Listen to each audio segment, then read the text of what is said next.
ஐயா அல்லேலூயா.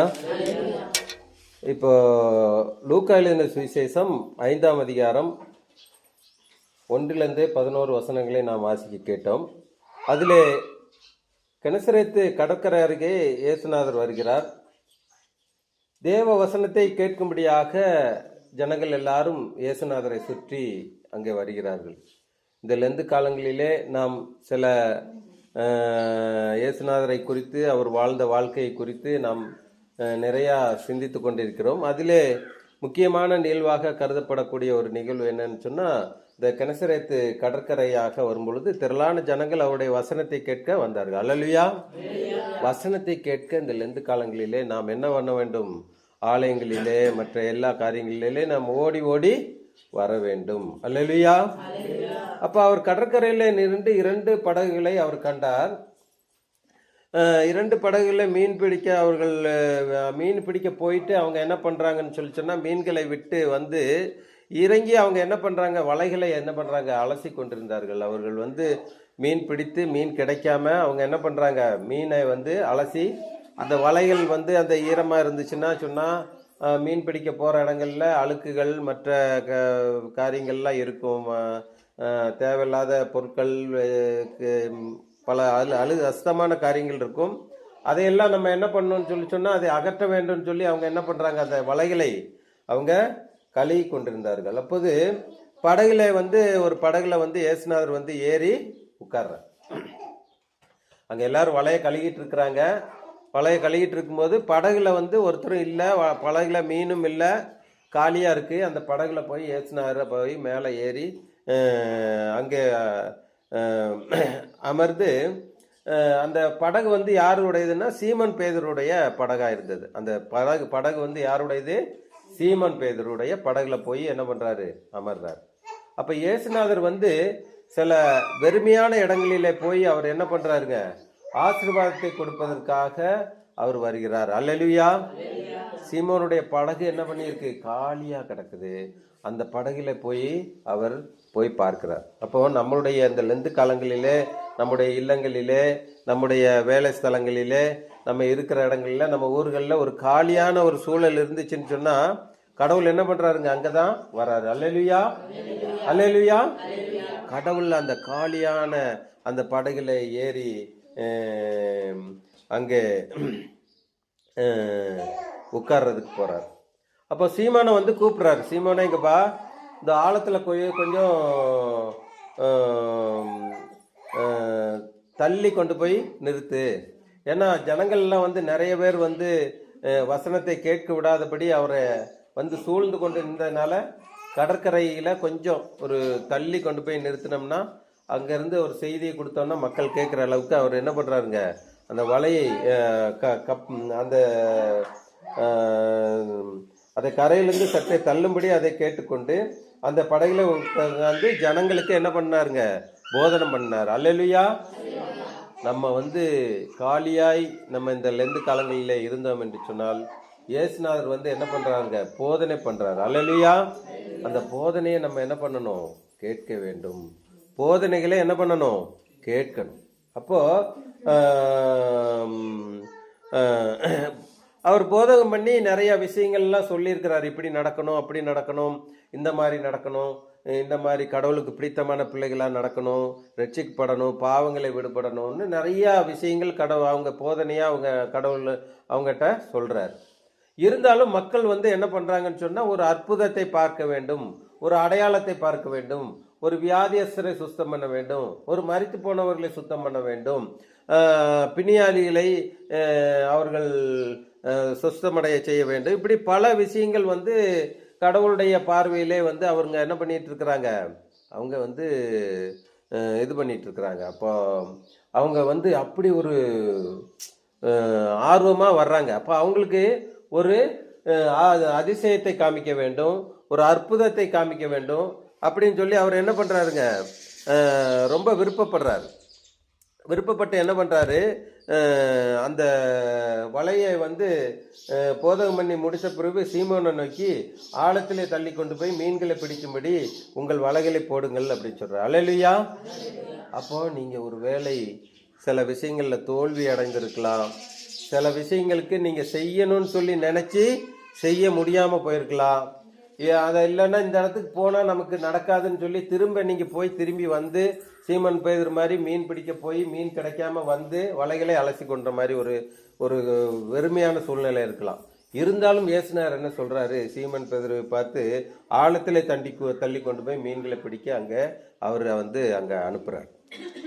அல்லேலூயா. அப்ப இயேசுநாடைய வார்த்தையை கேட்டு என்ன பண்றாருன்னு சொல்லி சொன்னா, அதற்கு சீமோன், ஐயரே, முழுவதும் நாங்கள் பிரயாசப்பட்டு ஒன்றும் ஆகப்படவில்லை, ஆகிலும் உம் வார்த்தையின்படியே போகிறேன் என்று. அல்லேலூயா. ஆகிலும் உமது வார்த்தையின்படியே போகிறேன். நம்ம அவருடைய வார்த்தையின்படி என்ன பண்ணணும்? போகணும். அல்லேலூயா. நம்ம எல்லாம் போகணும், அவருடைய வார்த்தையை கேட்டு போகணும். ஆமேன். அப்போ அவருடைய வார்த்தையை கேட்டு அவன் என்ன பண்றான், முழுதும் நம்மளா இருந்தா என்ன பண்ணியிருப்போம், நம்ம மீன் பிடிச்சோம், மீன் அந்த ஏரியாவில் இல்லை, அந்த கடல்ல இல்லை, நம்ம போக வேண்டாம்னு சொல்லி நம்ம என்ன பண்ணியிருக்கலாம், தடுத்து நிறுத்தியிருக்கலாம், இல்லை போயிருக்க மாட்டோம். ஆனால் போனாதான் அது ஆசீர்வாதம் என்பது தான் இந்த லூக்கா அதிகாரம் 5ஆம் அதிகாரத்திலே அந்தப்படியே அவர்கள் செய்து, அதாவது லூக்கா 5ஆம் அதிகாரம் 6வது வசனம், அந்தப்படியே அவர்கள் செய்து தங்கள் வலைகள் கிளியத்தக்க மிகுதியான மீன்களை பிடித்தார்கள். ஆமேன். அல்லேலூயா. மிகுதியான மீன்கள். இயேசுநாதருடைய இந்த லெந்து காலங்களிலே இயேசுநாதருடைய போதனைகளை கேட்கும் பொழுது வலைகள் கிளியத்தக்க மிகுதியான மீன்களை பிடித்தார்கள். இவங்க வலைகள் என்ன பண்றாங்க, அலசிட்டு இருந்தாங்க. வலைகளை அலசும் போது என்ன, இவங்க மீன் பிடிக்க திரும்ப போகும்போது என்ன பண்றாங்க, அந்த வலைகளை திரும்ப அந்த கப்பல்ல ஏத்திட்டு அதுல போறாங்க. அந்த படகுல இவங்க என்ன பண்றாங்க, அந்த வலைகளை ஏத்திட்டு தான் போறாங்க. அப்பதானே அவங்க மீன் பிடிக்க முடியும். அப்போ சீமோன் பேதுருக்கு ஒரு நம்பிக்கை, இயேசுநாதர் சொல்லி இருக்கிறாரு, கண்டிப்பா நமக்கு அந்த வலை கிளியத்தக்க மீன் கிடைக்குங்கிறனால தான் இவர் என்ன பண்றாருங்க, வலையை எடுத்துட்டு போறாரு. அதேபடி என்ன பண்றாங்க, வார்த்தையின்படியே வலையை போடுகிறேன் அந்தபடியே செய்து தங்கள் வலையில் கிழிந்து போகத்தக்க மீன்களை பிடித்தார்கள். அல்லேலூயா. அப்போ நமக்கு ஒரு ஆசீர்வாதம் கிடைச்சிருச்சு. அந்த ஆசீர்வாதத்தை நம்ம என்ன பண்ணணும், மற்றவர்களுக்கு அதை பகிர்ந்து கொடுக்க வேண்டும். சீமோன் பேதுரு போல நம்ம என்ன பண்ணணும், நம்ம மாற்றும். சீமோன் பேதுரு போல என்னை மாற்றும், எனக்கு கிடைச்ச ஆசீர்வாதத்தை மற்றவர்களுக்கு நான் அறிவிக்கிற பிள்ளைகளாக மாறணும்னு சொல்லி என்ன பண்ணணும். அவன் என்ன பண்றா, சீமோன் பேதுரு என்ன பண்றாருன்னு பாருங்க. அப்பொழுது மற்ற படகில் இருந்த கூட்டாளிகளே தங்களுக்கு உதவி செய்யும்படி கையசைத்தார்கள். அவர்கள் 2 படகுகளும் அமிழத்தக்கதாக மீன்களை நேர்த்தினார். ஆமேன். அல்லேலூயா. அல்லேலூயா. அப்போ நம்ம மற்றவர்களுக்கு நம்ம கிடைச்ச ஆசீர்வாதத்தை சொல்லும் பொழுது அவர்களும் என்ன பண்றாங்க, படகில் அமலத்தக்கதான ஆசீர்வாதத்தை பெற்றுக்கொள்கிறாங்க. 2 பேருமே தான் படகுல போய் மீனை பிடிச்சாங்க, அப்படித்தானே? மீனை பிடிச்சாங்க, ஒருத்தருக்கு மீன் கிடைக்கல, 2 பேருமே படகை ஓரமா நிறுத்தி வலையில கழுகுறாங்க. ஆனா இயேசுநாதர் சொல்றாரு, நீங்க போய் ஆழத்திலே போய் தள்ளி போய் வலைகளை போடுங்கிறாங்க. வலைகளை போடும் பொழுது அங்கே திரளான மீன்களை பிடித்தார்கள். ஆனாலும் சீமோன் பேதுரு என்ன சொல்றாரு, நீங்களும் வாங்கன்னு சொல்லி மீன்களை நிரப்பினார். நிரப்பின பிறகு சீமோன் பேதுருக்கு என்ன வந்துருச்சுன்னு சொல்லி சொன்னா, ஒரு பிரமிப்பு வந்தது. அல்லேலூயா. அல்லேலூயா.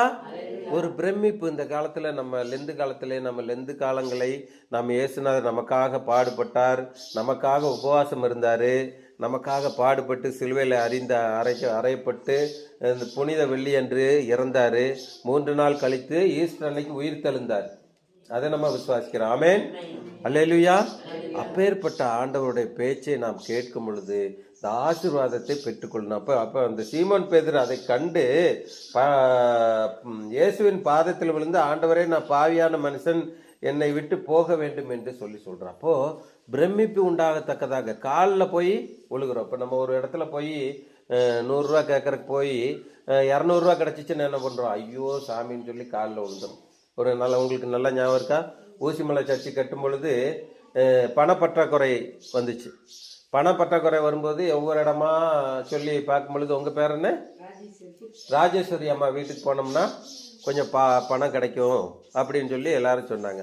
அப்போ நாங்கள் என்ன பண்ணோம், அப்படியே வண்டி எடுத்துட்டு அப்படியே வந்தோம். எங்களுக்கு தேவை எவ்வளவுங்க, 18,000 ரூபா தேவை. ஏன்னா காலையில் வந்து வண்டி இறங்கின உடனே அந்த அமௌண்ட்டை வந்து அவங்களுக்கு கொடுக்கணும். அப்போ வண்டி வேற வந்துட்டு இருக்கு, பொள்ளாச்சிலேருந்து மணல் லோடு ஏற்றி ஒரு 3 யூனிட் மணல் வந்து டிப்பர் லாரியில் வேற எங்கேயே போகிறது. நாங்கள் அப்புறம் தரோம்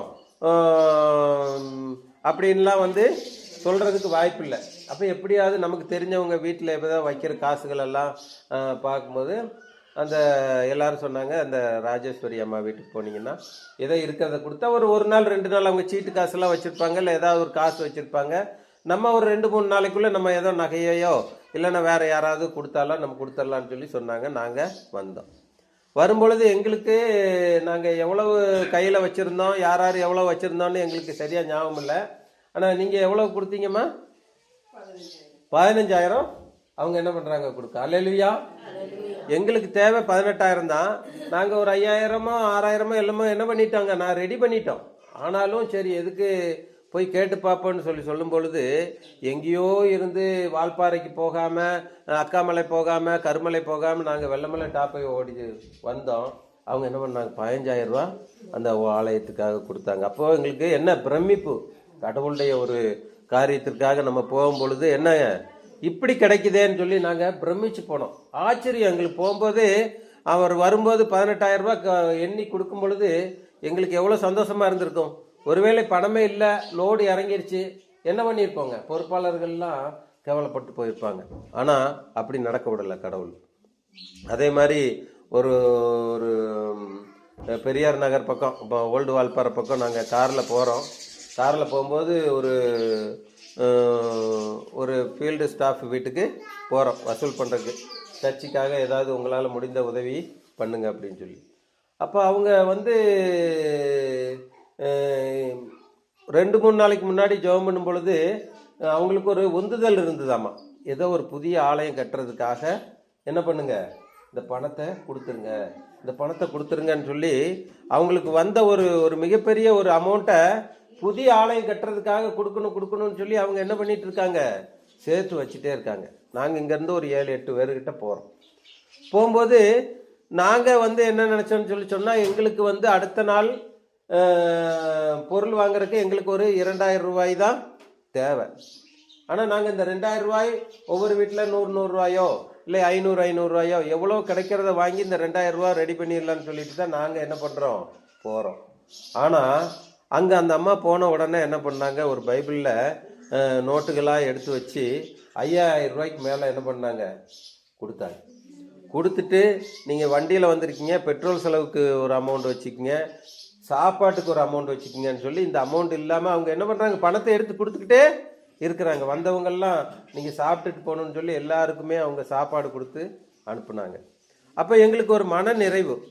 அதே போல தான் சீமோனுக்கு என்ன இருந்துச்சுங்க, மன நிறைவு. போனோம், 2,000 ரூபாய் எதிர்பார்த்துட்டு போனோம், 5,000 ரூபாய் கிடைக்குது.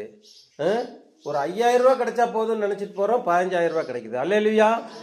அதுதான் கடவுளுடைய ஆசீர்வாதம். சீமன் பேதுரு அதை தான் சொன்னார், நீங்கள் வந்து நீங்கள் என்ன பண்ணுங்க, வாங்க நம்ம கார் இருக்கு, நம்ம போகலாம், அங்கே போய் வசூல் பண்ணலாம், இங்கே போய் வசூல் பண்ணலாம் அப்படின்னு சொல்லிட்டு. ஒரு முறை வந்து அதே ஊசிமலை ஆலயத்துக்காக நாங்கள் அடுத்து பணமே இல்லாமல் கட்டுமான பணிகள்லாம் என்ன பண்ணிடுச்சுங்க, நின்றுச்சு. அப்போது எட்வர்ட்னு ஒரு ஐயர் வந்து இங்கே ரெவரண்டாக இருந்தார். அந்த எட்வர்ட் ஐயர் என்ன சொன்னார், என் கூட படித்த ஒரு ரெவரண்ட் வந்து கோயம்புத்தூரில் ஒர்க் பண்ணுறாரு, அங்கே போய் நம்ம என்ன பண்ணலாம், போய் ஏதாவது தெரிஞ்சவங்க மூலமாக இருக்கன்னா ஒரு ஃபேமிலி வந்து கேரளாவில் உள்ள ஃபேமிலி கோயம்புத்தூரில் இருக்காங்க. அவங்க என்ன பண்ணுறாங்க, அங்கே இருக்காங்க. அப்போ அவங்ககிட்ட போய் கேட்கலாம், கொடுக்குறேன்னு சொல்லியிருக்காங்க. எவ்வளோ கொடுக்குறாங்கன்னு தெரியாது, நீங்கள் வாங்க. ஆனால் நீங்கள் வரும்பொழுது தனியாக வந்துடாதீங்க, உங்கள் ட்ரெஷரரு, உங்கள் செக்ரட்டரி, உங்கள் சர்ச்சிலேருந்து ஒரு 2-3 மெம்பர்ஸ் எல்லாம் கூப்பிட்டு ஒரு 4-5 வாரம் சேர்ந்து போனோம்னா அது நல்லாயிருக்குன்னு சொல்லி நாங்கள் இங்கேருந்து கார் எடுத்துகிட்டு போய் அங்கே அவருடைய நண்பர்கள் வீட்டில் போய் எல்லாம் அங்கே இருக்கோம்.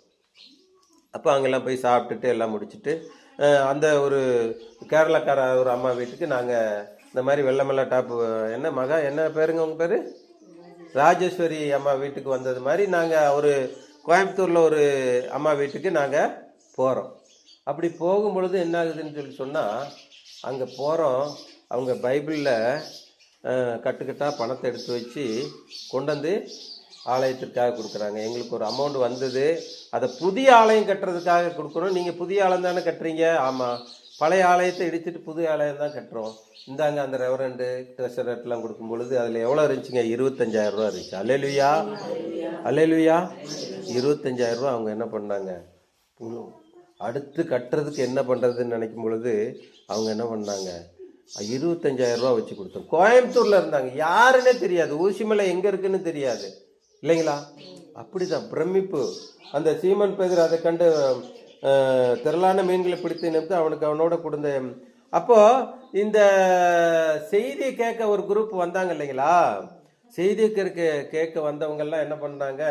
இந்த ஆச்சரியத்தை பார்த்துட்டு 9ஆம் வசனம், லூக்கா 5ஆம் அதிகாரம் 9, அவர் திரளான மீன்களை பிடித்த நிமித்தம் அவரோட கூட இருந்த யாவருக்கும் பிரமிப்பு போட்டபடியால் அப்படி சொன்னான். எல்லாருக்கும் பிரமிப்பு உண்டானபடி தான் போய் சீமன் பதிர் போய் ஏசுநாதர் காலில் போய் விழுறா. கடைசியா அங்கே உள்ள சீமோனும் கூட்டாளிகளும் செபதேவின் குமாரனாகிய யாக்கோப்பும் யோவானும் அந்தபடியே பிரமித்து போனார்கள். பயப்படாத, இன்று முதல் நீ மனுஷர்களை பிடிக்கிறவர்களாக ஆக்குவாயின்னு சொன்னார். நம்ம ஆத்மா ஆதாயம் பண்றவர்களாய் மாற வேண்டும் என்று ஏசினார். அல்லேலூயா. அந்த பிரமிப்பு எதுக்காக அவர் காட்டினார்னு சொன்னா, இது முதல் நீங்க என்ன பண்ணணும்? மனிதர்கள், இப்போ உங்களுக்கு தெரிந்தவர்களிடம் இந்த செய்தியை சொல்லணும். எங்களுக்காக பாடுபட்டார், மரித்தார், சிலுவையில் அறையப்பட்டார், 3ஆம் நாள் உயிர்த்தெழுந்து நமக்காக நம்மளுடைய வேண்டுதலுக்காக கேட்கிறவராக இருக்கிறார் என்பதை குறித்து நாம் அனைவருக்கும் சொல்ல வேண்டும். எல்லாரும் 11ஆவது வசனம், எல்லாத்தையும் நிறுத்தி எல்லாவற்றையும் விட்டு அவருக்கு பின் சென்றார்கள் என்று பார்க்க. அல்லேலூயா. நாமும் கடவுளுக்காக எல்லாவற்றையும் விட்டு பின் சென்றோம் என்றால் ஆசீர்வாதத்தை பெற்றுக்கொள்ளும் பிள்ளைகளாக நாம் மாறுவோம். தலைகளை தாழ்த்தி ஜெபம். காணிக்கை பாட்டு பாடியாச்சுங்களா? பாடியாச்சு. சரி, ஓகே. சரி, நிறைவு ஜெபத்துக்காக